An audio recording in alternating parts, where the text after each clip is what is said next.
Assalamualaikum warahmatullahi wabarakatuh.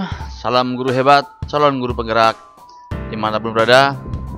Pada video kali ini saya akan memaparkan hasil tugas 31A6 demonstrasi kontekstual analisis atas penerapan proses pengambilan keputusan modul 31.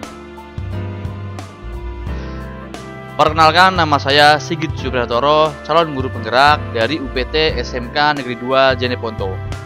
Fasilitator saya yaitu Ibu Ratri Gunaryanti dari UPT SMP Negeri 1 Sentani. Sedangkan pengajar praktik saya yaitu Bapak Amrin dari UPT SMP Negeri 2 Tarwang. Tujuan pembelajaran khusus. CGP dapat melakukan suatu analisis atas penerapan proses pengambilan keputusan berdasarkan pengetahuan yang telah dipelajarinya tentang berbagai paradigma, prinsip, pengambilan dan pengujian keputusan di sekolah asal masing-masing dan di sekolah atau lingkungan lain. Pada sesi 1 ini, saya akan menampilkan kegiatan wawancara saya bersama Ibu Kurniati SP MSI, Kepala UPT SMK Negeri 2 Jeneponto. Selamat menyaksikan. Assalamualaikum warahmatullahi wabarakatuh. Salam guru hebat, calon guru penggerak Angkatan 8 Kabupaten Jeneponto, Provinsi Sulawesi Selatan. Di sebelah saya kebetulan ada Ibu Kurniati SP MSI. Beliau adalah Kepala UPT SMK Negeri 2 Jeneponto. Pada kesempatan kali ini saya akan mewawancarai beliau terkait tugas CGP saya tentang pengambilan keputusan berbasis nilai-nilai kebajikan sebagai pemimpin. Baik, untuk mempersingkat waktu, kita langsung saja mulai bertanya dengan Ibu Kurni selaku narasumber. Baik, Assalamualaikum warahmatullahi wabarakatuh. Waalaikumsalam warahmatullahi wabarakatuh. Bu Kurni, bagaimana kabarnya? Alhamdulillah baik. Alhamdulillah. Ya, bagaimana Pak Sigit? Alhamdulillah, saya juga baik ini Bu Kurni. Iya. Ini kebetulan saya ada tugas dari guru penggerak, ya, Iya. pendidikan guru penggerak untuk mewawancarai Bu Kurni terkait pengambilan keputusan berbasis nilai-nilai kebajikan sebagai pemimpin. Iya. Sebelum saya melakukan wawancara, saya mohon izin bertanya kepada Ibu Kurni, ya, apakah Ibu Kurni bersedia untuk saya wawancarai? Siap Pak Sigit. Iya, siap. Oke, kita langsung saja Bu Kurni, ya. Iya. Baik. Untuk pertanyaan pertama, selama ini bagaimana Ibu dapat mengidentifikasi kasus-kasus yang merupakan dilema etika atau bujukan moral? Oh ya. Untuk saat ini ya, untuk dilema etika dan bujukan moral itu memang agak-agak berat juga ya untuk mendeteksi hal-hal seperti itu, karena pada dasarnya dilema etika inilah yang sering terjadi dan dianggap sepele, namun biasanya sangat riskan. Jadi dalam hal ini untuk mengidentifikasi hal-hal tersebut ya, minimal kita mencari dulu hal-hal apa yang memicu persoalan tersebut, karena biar bagaimanapun pasti ada akar masalah dari permasalahan yang ada. Itu yang biasa saya lakukan.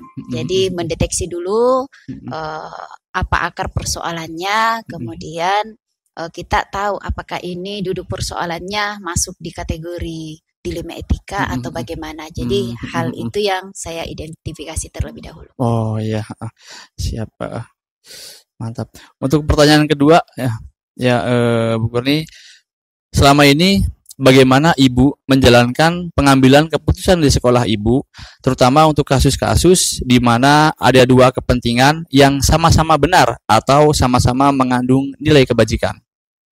Iya, biasanya saya rembukan dulu bersama. Dalam hal ini saya tidak bisa terburu-buru mengambil keputusan, karena ini adalah kita harus menjaga individunya seseorang, karena kategori rasa kasihan itu biasanya lebih mendominasi untuk menyelesaikan persoalan yang ada. Jadi saya biasanya melakukan dulu mufakat dengan rekan-rekan Wakasek, rekan-rekan tim guru, dewan guru, kalau memang persoalannya itu harus dalam kategori dibahas bersama, dalam kategori harus dewan guru dilibatkan bersama bersama Wakasek, maka kami rembuk bersama dulu untuk menyelesaikan persoalan ini. Karena pada dasarnya hal seperti itu ini akan bersifat apakah jangka pendek atau jangka panjang. Khawatirnya jika tidak diselesaikan dengan kata mufakat akan ada memunculkan persoalan-persoalan lainnya. Seperti itu. Selama ini yang saya lakukan. Iya, luar biasa sekali ya Bu ya. Baik, untuk pertanyaan ketiga, langkah-langkah atau prosedur seperti apa yang biasa Ibu lakukan selama ini? Kalau secara prosedurnya itu pertama ya mengidentifikasi dulu pokok permasalahan, kemudian yang kedua adalah saya memanggil dulu rekan-rekan semua yang bisa saya temani rembuk, berkolaborasi membahas persoalan ini, kemudian yang ketiga adalah bagaimana kita mencari titik temu dulu, mencari titik temu dari persoalan tersebut, kemudian setelah kami menemukan itu, kami bahas bersama, dikelola dulu dengan baik, jangan sampai hal ini bisa menimbulkan hal-hal yang tidak semestinya, sehingga itu yang saya rembukan. Kita bahas bersama dengan tim supaya persoalan ini cepat tuntas dan tidak berlarut-larut. Oh iya, luar biasa Ibu ya. Baik, untuk pertanyaan yang keempat, hal-hal apa saja yang selama ini Ibu anggap efektif dalam pengambilan keputusan pada kasus-kasus dilema etika? Kalau hal seperti itu, yang saya lakukan biasanya setelah saya tahu, setelah diidentifikasi persoalan tersebut, kemudian langkah-langkah yang saya lakukan adalah rembuk dengan wakah, tetap mereka menjadi tim saya, menjadi tim pemikir saya bahwa hal inilah yang perlu kita lakukan, solusi apa yang perlu dilakukan. Jadi kalau dari dilema etika memang sangat riskan sekali. Saya mengatakan riskan karena biar bagaimanapun ada dua persoalan, ada dua di mana yang benar atau salah itu yang boleh dikata sesuatu yang sulit untuk dijadikan kebijakan ya. Jadi memang betul-betul kita harus dari hati ke hati nih, harus hati ke hati karena biar bagaimanapun kita tidak mau mengecewakan secara individu dan orang banyak. Nah, itu jadi tetap rembuk dengan semua, berkolaborasi dengan teman-teman. Kalau saya langkah-langkah yang saya itu tetap ada surat pernyataan, tetap membuat berita acara, karena biar bagaimanapun ini adalah instansi, sehingga besar kecilnya suatu persoalan tetap kami libatkan apa yang kami bahas. Itu yang kami lakukan supaya tidak ada yang merasa dirugikan. Jadi karena di sini ada titik moralnya, ada benar salahnya, kemudian rasa kasihan yang lebih banyak, bagaimana tetap menjaga kesetiaannya orang kepada kita. Artinya biar bagaimanapun kalau si A sudah kecewa sama kita, itu bagaimana caranya dijaga itu supaya tidak ada yang merasa saya dianaktirikan, saya di temannya yang lebih nasuka, sehingga tetap rembuk karena biar bagaimanapun di sini persoalan hati yang harus dijaga kalau saya. Iya. Itu. Iya, luar biasa ya Bu Kurni. Baik, untuk pertanyaan yang kelima, hal-hal apa saja yang selama ini merupakan tantangan dalam pengambilan keputusan pada kasus-kasus dilema etika? Kalau untuk tantangan sampai saat ini selama menjabat ya, karena ke SMK Negeri 2 kan saya baru kurang lebih 3 bulan. Untuk secara tantangan, alhamdulillah sampai saat ini belum, dan semoga tidak ada yang sampai ke sana bahwa ada tantangan yang terjadi antara dilema etika dengan dalam dalam pengambilan kebijakan, karena Untuk saat ini belum, dan semoga tidak terjadi Pak Sigit ya. Tetapi kalau memang seandainya terjadi hal-hal seperti itu, ya otomatis pasti secara individu saya panggil dulu, saya bicara secara kekeluargaan terlebih dahulu untuk mengetahui fakta-fakta apa yang sebenarnya, sehingga bisa diberikan solusi. Karena itu yang bisa saya lakukan. Ya, luar biasa sekali ya Bu Kurnia. Baik, untuk pertanyaan yang keenam, apakah Ibu memiliki sebuah tata kala atau jadwal tertentu dalam sebuah penyelesaian kasus dilema etika? Apakah Ibu langsung menyelesaikan di tempat atau memiliki sebuah jadwal untuk menyelesaikannya? Bentuk atau prosedur seperti apa yang Ibu jalankan? Iya. Oh ya, kembali ke dilema tadi ya. Kembali ke dilema tadi, jika seandainya memang terjadi dan paling secara itu tadi pemanggilan, kalau dibilang jadwal, saya melihat dari jadwal kedatangannya guru, jadwal mengajarnya guru. Jika memang itu terjadi pada gurunya tersebut, artinya saya panggil ke ruangan saya, tidak melakukan jadwal khusus karena di sini kehadiran guru alhamdulillah maksimal sudah luar biasa. Jadi jika ada 1-2 orang yang mungkin karena datang terlambat atau mungkin, tapi dari sekian banyak sesuai dengan jadwal mengajar sampai sekarang belum ada yang sampai ke tahap itu. Sehingga di awal memang saya berada di sini, saya panggil guru si A untuk menghadap dan memberikan, artinya kita kekeluargaan. Saya hanya menyampaikan bahwa kita adalah keluarga, saya dengan kita adalah sahabat, teman, sehingga kita saling menghargai. Jika bukan kita, saya tidak mampu apa-apa. Tapi kalau kita mulai dari diri tak sendiri, maka saya akan merasa bahwa bukan saya mau dihargai sebagai kepala sekolah, tetapi saya mau dihargai sebagai rekan kerja. Sehingga alhamdulillah perubahan saya lihat itu beliau memang berubah. Beliau memang berubah. Dan saya mengatakan saya tidak akan menegur kita secara forum, karena kita adalah saudara saya. Seperti itu yang saya lakukan. Jadi dalam hal ini kita saling memahami, karena terkadang guru atau rekan kerja atau teman kita dalam pekerjaan dalam satu instansi ada persoalan kecil, ada persoalan besar di rumahnya yang tidak bisa dia sampaikan, sehingga kita harus bisa memahami kendala-kendala apa yang dihadapi oleh rekan kerja. Sehingga itu yang saya lakukan untuk beberapa tahap selama 3 bulan ini.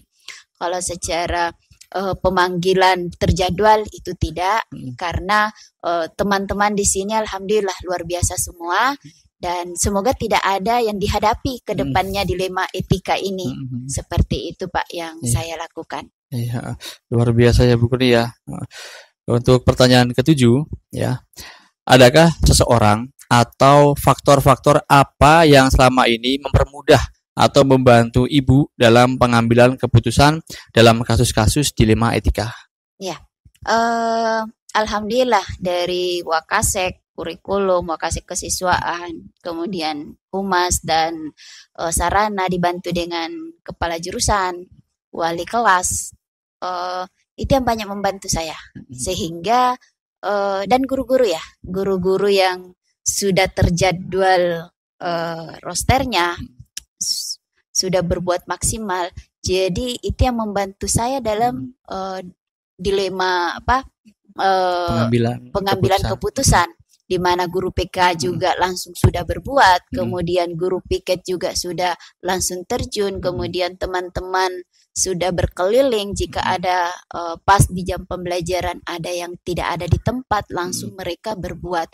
Sehingga boleh dikata semua stakeholder ya yang ada di sekolah ini sudah berbuat maksimal dalam pengambilan keputusan yang sifatnya memang harus dilakukan secepat itu, bukan langsung rapat dulu baru dilaksanakan, karena ada sesuatu yang sangat riskan yang langsung terjun 2-3 orang sudah langsung bergerak. Itu yang saya lihat dari kalau dibilang siapa orang-orang yang sudah membantu saya, boleh dikata mulai dari cleaning service, mulai dari satpam, guru piket, guru bidang studi, dan manajemennya sudah bergerak semua. Dan tidak ada yang berpangku tangan kalau di sini, Pak. Itu yang membuat dilema-dilema etika dan moral yang ada di sekolah ini diminimalisir. Dan itu yang terjadi. Ada juga pembiasaan pagi, bagaimana anak-anak termotivasi ke sekolah. Inilah yang membangun teman saling menguatkan. Itu barangkali yang bisa saya tarik dari selama ini untuk pengambilan keputusan, karena tidak selamanya dilema etika itu bahwa dalam kategori kecil, tetapi secara besar kita membuat pembiasaan-pembiasaan, akhirnya ada yang yang menumbuhkan anak-anak untuk lebih beretika, lebih sopan, dan alhamdulillah teman-teman membantu saya di situ.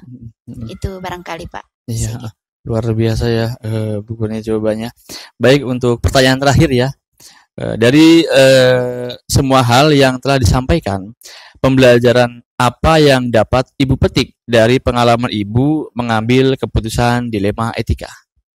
Kalau untuk hal itu kembali ya tadi bahwa kita butuh tim, kita butuh kolaborasi, karena mereka lah yang membuat kita kuat. Kalau kita bergerak sendiri, maka tidak akan bisa. Tetapi kalau kita bergerak dan menggerakkan, dan secara menyeluruh, insya Allah itu yang akan membuat kita kerjasama yang baik. Itu yang saya bisa tarik. Karena kalau sendiri, saya tidak bisa, Pak. Tapi kalau semuanya terangkul, semuanya bersama, semuanya berpegangan erat, alhamdulillah, tim berjalan dengan baik. Itu yang bisa saya sampaikan. Iya. Selamat Pak Sigit ya. Luar biasa ya Bu Kurnia jawabannya. Ini sungguh menarik ya. Terima kasih Bu Kurnia atas kesempatannya untuk saya wawancarai ya. Mudah-mudahan apa yang Ibu Kurnia sampaikan bermanfaat untuk teman-teman yang lain ya, bisa menambah ilmu pengetahuan serta wawasan bagaimana cara bersikap dan bagaimana cara mengambil keputusan berbasis nilai-nilai kebajikan ya sebagai pemimpin. Ya, kalau begitu Ibu Kurnia, ini sekali lagi saya ucapkan terima kasih ya. Sama-sama. Sukses selalu buat Bu Kurnia ya, dan jaya selalu. Baik. Amin. Baik, itu tadi wawancara saya dengan Ibu Kurnia ya, Kepala UPT SMK Negeri 2 Jeneponto. Ya, kurang lebihnya saya mohon maaf. Saya akhiri ya Bu Kurnia ya. Wassalamualaikum warahmatullahi wabarakatuh. Waalaikumsalam warahmatullahi wabarakatuh. Pada sesi 2 ini, saya akan menampilkan kegiatan wawancara saya bersama dengan Bapak Hasriadi Duloh, SPD, Kepala UPT SMA Negeri 14 Jeneponto. Selamat menyaksikan. Assalamualaikum warahmatullahi wabarakatuh. Waalaikumsalam warahmatullahi wabarakatuh. Ya, Pak Hasriadi, bagaimana kabarnya? Alhamdulillah baik Pak Sigit. Alhamdulillah, ya. Ini Pak, saya mohon maaf mengganggu waktunya sebentar. Ya. Saya ingin mewawancarai Bapak terkait tugas saya di Satuan Guru Penggerak, yaitu tentang pengambilan keputusan berbasis nilai-nilai kebajikan sebagai pemimpin. Siap. Ya. Sebelumnya saya mohon izin, apakah Bapak bersedia atau berkenan untuk saya wawancarai? Tentu saja Pak Sigit. Siap Pak. Baik, untuk mempersingkat waktu kita langsung saja Pak ya. Ya, boleh. Baik. Untuk pertanyaan pertama, ya. Selama ini bagaimana Bapak dapat mengidentifikasi kasus-kasus yang merupakan dilema etika dan bujukan moral?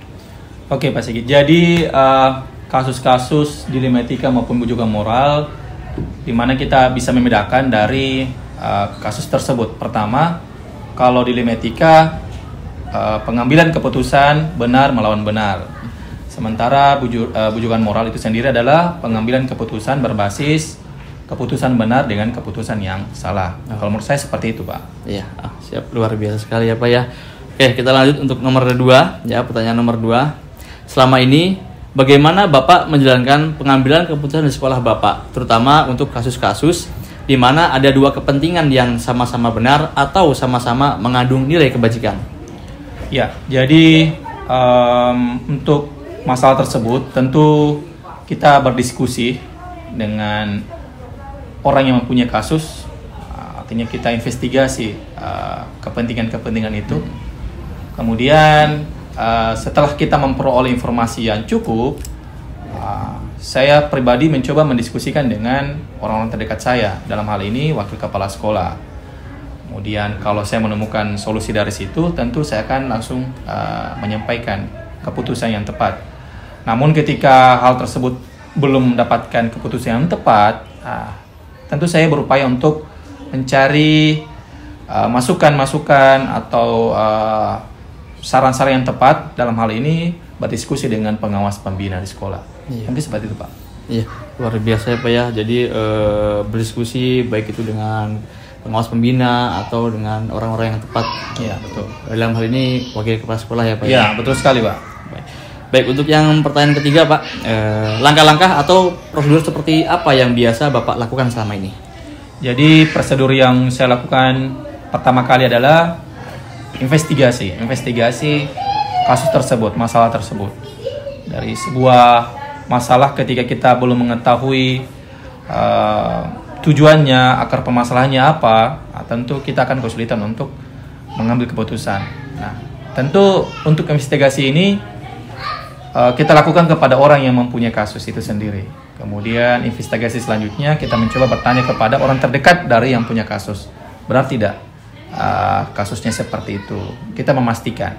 Nah, setelah investigasi pertama dan yang kedua kita sudah lakukan, tentu kita sudah mempunyai gambaran tentang keputusan apa yang tepat yang akan kita lakukan.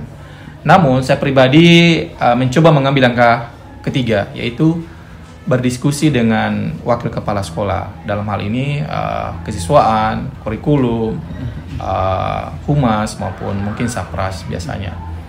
Nah, dari hasil diskusi tersebut seperti apa solusi yang terbaik, itulah yang akan kami coba menyampaikan kepada si pemilik kasus ya, supaya apa yang menjadi keputusan kita, apa yang menjadi keputusan kami itu menjadi yang terbaik buat dia. Karena kan dilema etika ini sebenarnya pada dasarnya sama-sama benar, Pak. Sama-sama benar. Cuman kita mencari yang paling benar yang mana. Jadi kita tidak serta-merta berupaya untuk inilah yang tepat. Tapi tepat kenapa? Itu berdasarkan dari hasil investigasi dan hasil diskusi. Mungkin itu langkah yang saya lakukan, Pak. Luar biasa sekali ya Pak ya jawabannya. Kita langsung ke pertanyaan keempat. Hal-hal apa saja yang selama ini Bapak anggap efektif dalam pengambilan keputusan pada kasus-kasus dilema etika? Ya, jadi hal-hal yang menurut saya efektif selama ini Pak ya, yang paling pertama adalah investigasi langsung itu sendiri. Artinya kalau kita hanya mendengar dari orang-orang luar, si A mempunyai kasus masalah seperti ini, kemudian kita langsung mengambil sebuah keputusan dari itu, maka saya berpikir itu tidak tepat. Nah, investigasi yang tepat adalah bertanya langsung kepada orang bersangkutan, kemudian orang-orang terdekatnya. Nah, kemudian selanjutnya dari hasil pertanyaan itu, investigasi itu, kita mencoba berdiskusi bersama, kemudian memberikan masukan pertimbangan-pertimbangan bahwa keputusan yang tepat ini didasarkan karena hal ini. Tujuannya adalah kembali lagi kita semua merasa benar dalam mengambil sebuah keputusan. Keputusan yang kita ambil itu menguntungkan kepada pihak tersebut, kemudian tidak merugikan kita juga. Seperti itu. Ya, luar biasa sekali ya Pak ya. Baik, langsung ke pertanyaan kelima. Hal-hal apa saja yang selama ini merupakan tantangan dalam pengambilan keputusan pada kasus-kasus dilema etika? Tantangan ya. Jadi kalau berbicara tentang tantangan, kadang-kadang kurang keterbukaan. Nah, jadi artinya ketika dia menyampaikan itu, kita mencoba untuk bertanya. Keterbukaan itu kadang-kadang kurang jelas, sehingga kami dalam mengambil keputusan itu kadang-kadang bias. Nah, dari keterangan-keterangan yang kami anggap kurang jelas, itulah yang menjadi tantangan bagi kami selanjutnya untuk bagaimana bisa mendapatkan informasi yang cukup. Dari informasi yang cukup itulah yang kemudian kami olah untuk mengambil keputusan yang tepat. Jadi kembali lagi bahwa kita punya masalah tapi kita tidak terbuka, bagaimana orang lain bisa tahu ya kan? Tapi kalau kita terbuka, seperti ini masalah saya berharap dapat solusi seperti ini, kita lihat dulu tepat tidak. Kalau sudah tepat barulah kita memutuskan. Mungkin seperti itu Pak Sigit. Wah, luar biasa sekali ya ini jawabannya. Lanjut ke pertanyaan ke-6 ya Pak ya. Iya. Apakah Bapak memiliki sebuah tata kala atau jadwal tertentu dalam sebuah penyelesaian kasus dilema etika? Apakah Bapak langsung menyelesaikan di tempat atau memiliki sebuah jadwal untuk menyelesaikannya? Bentuk atau prosedur seperti apa yang Bapak jalankan? Oke, jadi saya mencoba membuat sebuah prosedur untuk pengambilan keputusan ini, walaupun dilema etika itu sama-sama benar, tapi saya berupaya menyelesaikan semua permasalahan itu dengan kepala dingin. Artinya, kasus yang kita hadapi ini sebisa mungkin kita putuskan setelah mendapatkan masukan-masukan yang tepat. Bisa saja mungkin jadwalnya kita berikan keputusan itu mungkin besok, atau mungkin 2 hari setelahnya, atau mungkin paling cepat adalah beberapa jam setelah kita mempelajari kasus tersebut. Jadi saya berpikir bahwasanya ketika mengambil keputusan yang tepat adalah keputusan yang kita sudah betul-betul pertimbangkan, kita sudah betul-betul diskusikan dengan baik, kemudian kita inilah yang tepat, seperti itu. Jadi tidak langsung sebenarnya Pak. Oh iya, luar biasa ini ya Pak ya. Baik, untuk pertanyaan ke-7, adakah seseorang atau faktor-faktor apa yang selama ini mempermudah atau membantu Bapak dalam pengambilan keputusan dalam kasus-kasus dilema etika? Ya, jadi faktor-faktor yang mempermudah ataupun orang-orang yang membantu dalam pengambilan keputusan ini sendiri adalah orang-orang terdekat saya. Orang-orang terdekat saya di sini adalah wakil-wakil kepala sekolah. Kemudian dari mereka saya mencoba mengolah informasi. Kemudian dari kasus-kasus lain misalnya yang berhubungan dengan Dewan Guru, kemudian saya mencoba berdiskusi dengan pengawas pembina juga. Jadi artinya pengalaman-pengalaman orang-orang yang pernah mendapatkan sebuah kasus atau orang yang sudah berpengalaman dalam hal ini pengawas pembina, saya yakin dan percaya keputusan-keputusan yang bijak itu mampu membuat kita ya dalam memilih sebuah keputusan itulah yang tepat menurut saya. Jadi dalam hal ini ada wakil kepala sekolah, kemudian lebih tinggi lagi ada pengawas pembina, mungkin lebih jauh lagi ada cabang dinas, ya mungkin seperti itu Pak biasanya. Jadi kita tidak langsung ke cabang dinas, tapi kita melalui orang terdekat kita dulu. Oh iya, luar biasa ya Pak ya. Baik, untuk pertanyaan terakhir ya Pak ya ini. Ya. Dari semua hal yang telah disampaikan, pembelajaran apa yang dapat Bapak petik dari pengalaman Bapak mengambil keputusan dilema etika? Jadi pembelajaran yang saya petik dari pengambilan keputusan dilema etika sendiri Pak adalah bahwa setiap keputusan itu sebenarnya baik. Tujuannya adalah baik. Tapi kita mencoba mengambil sebuah keputusan yang paling terbaik. Tujuannya apa? Supaya baik untuk orang lain, baik untuk kita, dan baik untuk semua orang. Jadi itulah artinya kita tidak boleh langsung saja memutuskan ini yang terbaik, tapi mencoba untuk mendiskusikan agar mendapatkan keputusan yang terbaik buat semuanya. Oh iya, seperti itu. Luar biasa ini Pak ya. Baik, terima kasih ya Bapak ini, jawabannya luar biasa sekali.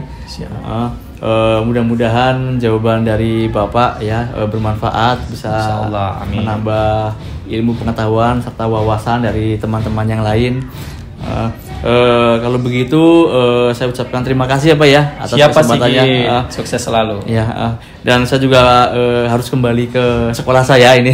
Jadi saya mungkin mau langsung pamit saja nih Pak ya. Siap. Baik, itu tadi adalah wawancara saya dengan Pak Hasriadi Duloh ya, Kepala UPT SMAN 14 Jeneponto. Ya, mudah-mudahan video ini bisa menambah ilmu pengetahuan serta wawasan kita ya dalam pengambilan keputusan ya berdasarkan kasus-kasus dilema etika. Terima kasih Bapak.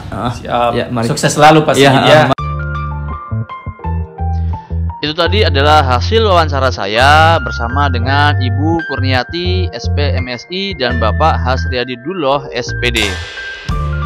Selanjutnya adalah analisis dan refleksi hasil wawancara tersebut. Hal menarik.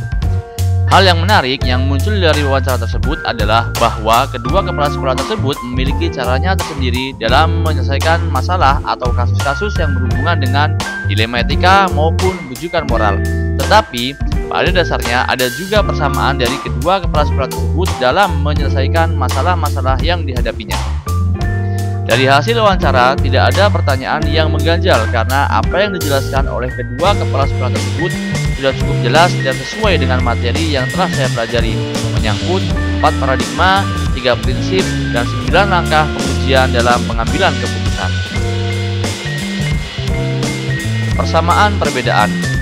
Ada beberapa persamaan, contohnya adalah dalam hal menangani suatu masalah, mereka sama-sama mendiskusikan terlebih dahulu kepada orang terdekatnya. Dalam hal ini adalah wakil kepala sekolah. Sama-sama melakukan investigasi atau mengumpulkan fakta-fakta terlebih dahulu dalam pengambilan keputusan.